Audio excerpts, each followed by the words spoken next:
So maybe you can just clear something up for us right at the start here. I'll try. Is America a Christian nation? No.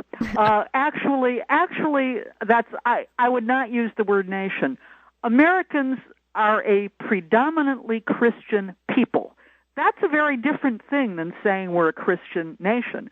And, of course, many more Americans, a larger percentage of them, were Christians at the time the country was founded. But the founding document of our nation, the founding legal document of our nation, is explicitly not a Christian document, not declaring us a Christian nation. It is a secular document. So when people say America is a Christian nation, they would be right if they said the majority of Americans are Christians. But that's a very different thing from saying that this is a Christian nation or a Christian government. Well, then you could say equally that America is a white nation because most Americans are white, right? Exactly. Which is nonsense. No, but you could say that the majority of Americans probably aren't white anymore. Yeah. You can say that most America actually it was not all that great when the founders were, but of course blacks didn't count as human beings then. Exactly. That's a precise analogy. You can talk about, what percentage of people are white or African Americans or Latinos, but that is not at all the same thing as saying this is a white or this is an African American or this is a Latin American nation, which obviously we're not. That's actually the perfect analogy. I'm going to steal it from you. Well, very good. Yeah, you owe me a nickel every time you use it there. Absolutely. So your book, Freethinkers, which is a wonderful book, which goes into a lot of the detail of the history of our nation, of our people, deflates a lot of the myths that you sometimes hear from the religious right about how our origin was so deeply devout and religious. And so many Americans today are ignorant about the real, truly secular underpinnings of our Constitution. Of our Constitution. Yeah. That's right. And, one of the things that really is silly is there are constant, the number of books that are churned out every year about what the religious beliefs of the Founding Fathers were is enormous. Now, the Founding Fathers had a wide variety of religious beliefs, ranging from Orthodox Christianity to deism and agnosticism on the part of Thomas Paine and Thomas Jefferson. But what's much more important than what their private beliefs were, and this is what they thought, is what they did. And what they did was explicitly write a founding document that kept people's religious beliefs out of the Constitution. It's very important that the Constitution doesn't mention God because it was a break with all precedents. All of the state constitutions at the time did mention God. And when they sat down to write the federal Constitution, they did something different and simply began the preamble with "We the people." And the religious right is always saying it's always a problem for them that the Constitution doesn't mention God. And they say, it would have been superfluous to mention God because everybody believed in God. No, it wouldn't. There was a debate over it. There was a debate over it in every state ratifying convention. They deliberately didn't mention God because they thought bringing God into the founding document of the country is just asking for trouble, as it had been in all other countries, in which there was unquestioned union of church and state.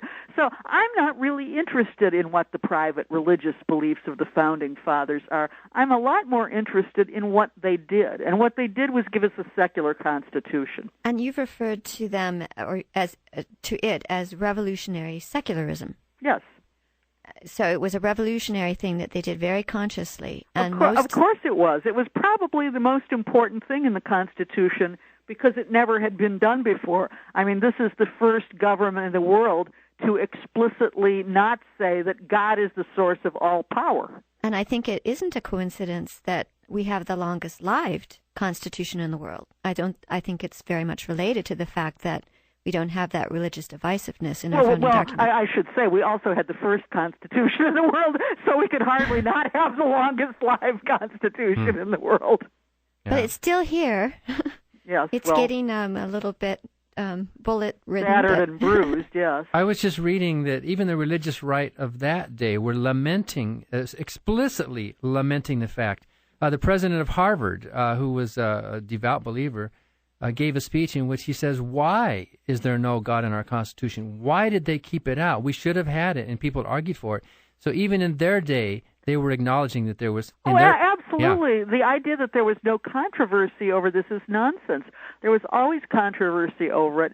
The last time there was a real effort to change that was during the Civil War, when a bunch of Protestant ministers came to Lincoln and they said the reason we're having the Civil War is that God was left out of the Constitution. I mean, yeah, that's pretty funny. The reason we're having the Civil War is that slavery was left in it.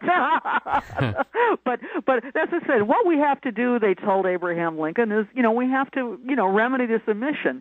And what they proposed was an amendment which would have changed the preamble from "we the people" to acknowledging not only God, but Jesus Christ as the supreme source of all government authority. And they're really still at it. There's lots of people who like to do that, like Dobson and Pat Robertson. Yeah, they're not at it in terms of a constitutional amendment, but they're still at it. But that was very serious, and Lincoln, who is very canny, he just said, I'll take such action on this as my responsibility to my maker and my country demand. And his action was to take no action at all. Yeah. Now back to the founding. We often hear it said that they were all, even though they didn't put God in the Constitution, they were all devout believers, and they all knew that, of course, that our country is guided by God. But what about people like Thomas Paine and Jefferson, those deliberately non-Christian people? You write a lot about Thomas Paine. Well, Thomas Paine wasn't an author of the Constitution, but obviously he played a very important role in proselytizing for the Revolution.